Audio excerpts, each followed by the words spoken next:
The Seattle Mariners blow an 8-0 lead that they had in the fourth inning of this game. It's about as bad of a choke job as we have seen all season by any team in baseball. And we're going to break down how it happened, the mistakes made, and questionable decisions by the management of the Seattle Mariners. This is a Game Face Sports Breakdown. If at any point during this video you enjoy it, please consider subscribing, leave a like, and let's get straight into it. So the first runs that the Royals scored in the fourth inning, and this is going to happen a few times in this game, are going to come off a slow dribbler with runners on second and third in a 1-2 count, and it's going to be weak contact to the left side. Cannot make a play to get him out at first. That's going to score a run and make it an 8-1 game. And you're going to notice throughout this game, there's going to be a lot of weak contact hits that happen. And when you come back from an 8-run deficit, things like that are pretty much bound to happen. You kind of need those. You kind of need to get lucky a little bit too, on top of playing great baseball. So now we got the next batter. This is on the first pitch, and Bryce Miller is going to leave a mistake in the middle of the plate, and Melendez is going to absolutely take advantage of it here. Rip this one deep to right field. That's what you should do with the pitch located there. I mean, that pitch is right there, dead center of the plate. You put a fastball there in the big leagues, it's going to go a long way most of the time. But that cuts it in half. That makes it an 8-4 game. Now we have an 0-1 count. It's a 4-run game. Runners on second and third with one out. And I want you to pay attention to the location of this pitch, where he hits it. And again, it's another one of those plays where you just kind of have to tip your cap. Way off the plate outside, flips it into center field to score 2 runs, making it a 9-7 game. I don't really put this on the pitcher. Look at this location. I mean, that is way off the plate, and he's reaching out and getting it. There is not a whole lot you can do with that. It's a great pitch. Guy made a great play. Mistakes happen, and as good as the pitching has been in Seattle, I still don't feel like this game solely lies on the bad pitching. They've been so good all year. I think that it was more about Kansas City getting a little bit lucky and also just hitting the baseball well and doing what they're supposed to do. So now let's go to the very controversial bottom of the ninth inning. It is a 2-run game, 9-7. And this is what starts off the rally that leads the Kansas City Royals to a comeback here. And this is probably the biggest mistake I think Stanek made, the pitcher here for the Mariners. He has them in a 1-2 count. And getting this first guy out is a massive momentum boost. Like, it just sets the tone. And when the leadoff guy gets on base, it's really putting you in a tough spot. And he has him in a 1-2 count, and he's not really going to throw any pitches here that are even remotely close, and he's going to lose them. Here's the first one. Spikes that one. That's an easy take. Great job by Cal, by the way. Makes it look so easy back there. An absolute backstop of a catcher, by the way. I mean, this guy is a monster behind the plate, and we'll get into later about how clutch he is and how many times he basically saves the game. But let's keep going. So now you're in a 2-2 count. That's a decent pitch, but still pretty low. So now you're in a full count. And it goes way, way low off the plate again. So you walked the leadoff hitter. You had him in a 1-2 count, and you didn't challenge him with anything near the strike zone to try and get him. I know that's just a command issue. I don't think he's obviously trying to do that, but that command's got to be better in that situation. You got to find something near the zone that we can get him to swing at, because you have the best chance to get him. You're in a pitcher's count. Got to get that out. So now we got a runner on first. Nobody out still. And you're going to jam him with 100 miles an hour. Rojas is going to try to make a slick play, throws it away, and that puts the runners on second and third with nobody out. The tying run on second, the winning run is now at the plate. Now, I did notice there are some people that think that Rojas probably should have ate this ball and not tried to make the play here. I don't know. Maybe. I think he did definitely have a chance to get him. And I'm not too upset with a guy trying to get aggressive and getting out here. I mean, if you get this guy out at first base, that still keeps the tying run at the plate. I like him being aggressive and making a play. Yes, he made a mistake. Yes, that's an error. Yes, he threw the ball away and put the tying run in scoring position. Absolutely a bad play. Will not argue that at all. But I'm always usually on the side of aggressiveness. And if I feel like there's a chance for you to make a great play and get a huge out in this game, that didn't bother me that much. As bad as that was, it did not bother me. Okay, so now we got runners on second and third again. There is nobody out. And I kept these clips in here because Cal is just doing an unbelievable job behind the plate. Absolutely unbelievable. Stanek is going to spike some pitches here that he blocks and keeps in front of him, that keeps the runner on third from scoring and keeps that runner on second base out there. I mean, this is so hard to do at this level.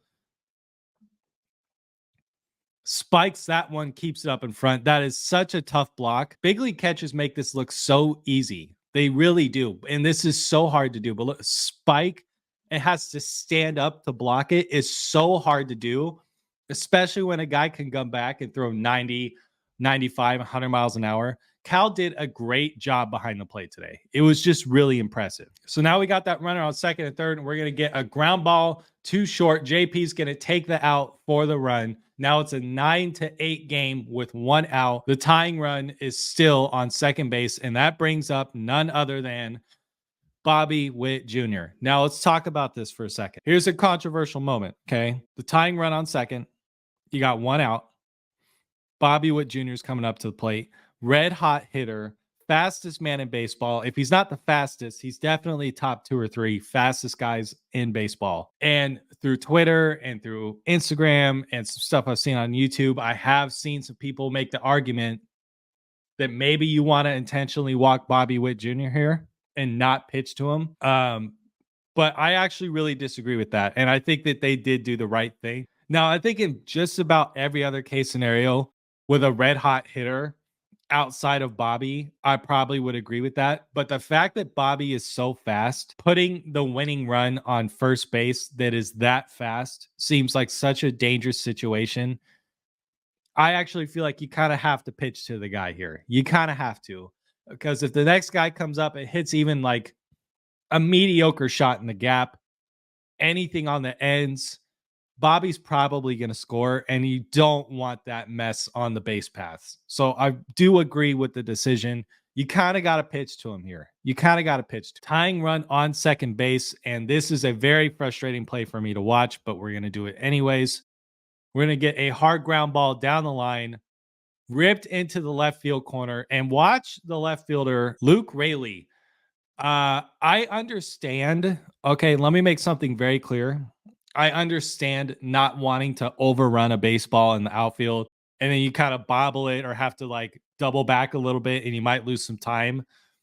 But Bobby's the one that hit this. You know, you have the scouting report. You know that this guy can absolutely fly on the base paths. And it looks like he's just trying not to overrun this thing. But dude, you got to just at this point, I would have liked to have seen him just sprint into this corner and wait for the ball to come off the wall. And it looks like he's just kind of like drifting to his spot, and it takes a lot of time. And that's going to allow for a triple. I don't care how fast you are either. A triple going to left field is pretty nuts. So I feel like he could have done a better job retrieving this, but here you go. Watch the left fielder here. I mean, that's not good enough for me. I think you got to get a little bit more on your horse here, and that allows for the triple. So now you got the winning run on third base with one out, and that's just unacceptable. The ball's not gonna. I mean, look at the way the ball's rolling down here too. By the way, it's not like it's absolutely flying down the corner and bouncing right hard off the wall like a one hop or something. This is rolling softly into the corner. I don't know why we're not sprinting to this ball and waiting for it. Just my opinion. And here's an angle of Bobby just flying around the base paths. I mean, this guy is absolutely moving.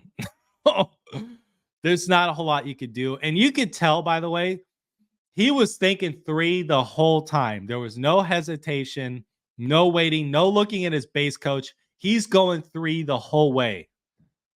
Super impressive. Now with the winning run 90 feet away, Scott is going to intentionally walk the bases loaded past Quintino and Salvador Perez. Honestly, I kind of agree with this. You want to get the double play ball in order here. You get the force out at every base.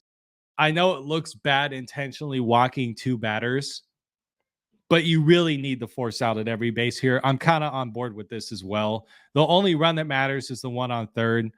You might as well get the force at every base. So game tied, bases loaded, 1 out, and you're going to get a one hopper to JP out there at shortstop. He makes an unbelievable dig to even get that and keep it on the infield. Can't turn 2, scores the run to win the game. But just take another look at this play by JP. This probably was a base hit all the way. The fact that he was even able to dig this out and keep it on the infield and have a chance to turn 2 there is unbelievable. That's such a tough play to make. I don't blame JP for missing that at all. There's very few humans that would have even been able to maintain that ball on the infield on that. So I think my overall takeaway here, this does feel like the first game the Mariners have had this year where the pitching really, really blew it and did not give you a chance to win. You scored 9 runs. Anytime this offense is going to score that many runs, I'm honestly pretty happy with it, as frustrating as this loss was. And for how abysmal the offense has been in general and how many games they've lost because of the offense, you're going to lose games sometimes because of pitching and defense and just blow a game. It's going to happen sometimes. There's too many games for it not to happen. It just so happened to be the Kansas City Royals, which for some reason in that stadium seems to be the team that they have the most trouble with. No matter what the score is, you never feel like the lead is safe. So overall, definitely frustrating. Pitching could have been a lot better. The bullpen needs some help, but I'm happy with how the offense looks. They scored a lot of runs. All in all, I'm not as upset as you'd probably think. If you watched to this point, thank you. Please consider subscribing and leave a comment below because I read every single one of them. It helps my channel. Thank you. And I will see you guys in my next video.